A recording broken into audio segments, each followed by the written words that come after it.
Hello! Hi. నేను doctor Varija. నిన్న పెట్టాను కదా! చాలా మందికి అది అర్థమైందో కాలేదో నాకు తెలీదు. ఉస్మానియా యూనివర్సిటీలో ఏం జరిగిందంటే, ఇప్పుడు అంటే ఇక్కడ కులాల గురించి ప్రస్తావన గాదు. కానీ వచ్చింది ఆ సమస్య అన్నమాట. అంతటా వస్తుంది ఆ సమస్య. ఇప్పుడు మా మా దగ్గర గూడా వస్తుంది ఆ సమస్య అన్నమాట.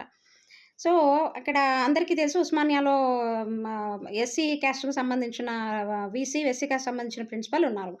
అయితే ఔటా వాళ్ళేం జేశారంటే, మొన్న వాళ్ళకి ఇచ్చుకుంటున్నారు. సీఏఎస్‌లలో వేరే క్యాస్ట్ వాళ్ళకి అన్యాయం జేస్తున్నారు అది ఇది అని చెప్పేసేసి గవర్నర్‌కి రిపోర్ట్ జేశారు ఔటా మొత్తం. అంటే వాళ్ళు తప్ప మిగతా ఔటా మొత్తం గవర్నర్‌కి రిపోర్ట్ చేస్తారు. గవర్నర్‌కి రిపోర్ట్ చేస్తే ఉస్మానియా యూనివర్సిటీ వైస్ ఛాన్సలర్ అతన్ని సస్పెండ్ చేశారు ప్రెసిడెంట్‌ని. సస్పెండ్ చేస్తే వెంటనే తీన్మార్ మల్లన్న వచ్చేసేసి మొత్తం వాళ్ళంతా వచ్చేసేసేసరికి ఇంకా తంతరని చెప్పేసేసి వీసీను రిజిస్ట్రార్ పారిపోయిండ్రనమాట. సో, అదంతా వీడియో తీసి పెట్టారు. ఎట్లా వాళ్ళ హక్కుల కోసం ప్రశ్నిస్తే ఇలా సస్పెండ్‌లు చేస్తారా? ఇలా చేస్తారా? అని చెప్పి అడిగారు. తెలంగాణ అంటే అట్లుంటది మరి. అదే నా సమస్య ఇప్పటిదాకా సాల్వ్ కాకపోవడానికి ఏందంటే అలాంటోళ్ళు అక్కడ లేరు కాబట్టి. సో, ఇది జరుగుతోందనమాట.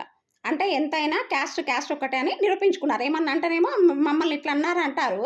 కానీ మరిక్కడ జరిగింది అదే. వాస్తవానికి నిన్న జరిగింది అదే. ఆ వీడియో అదే అనమాట. సో, చూడండి. అది కంప్లీట్‌గా చూస్తే మీకు అర్థమవుతుంది. Thank you.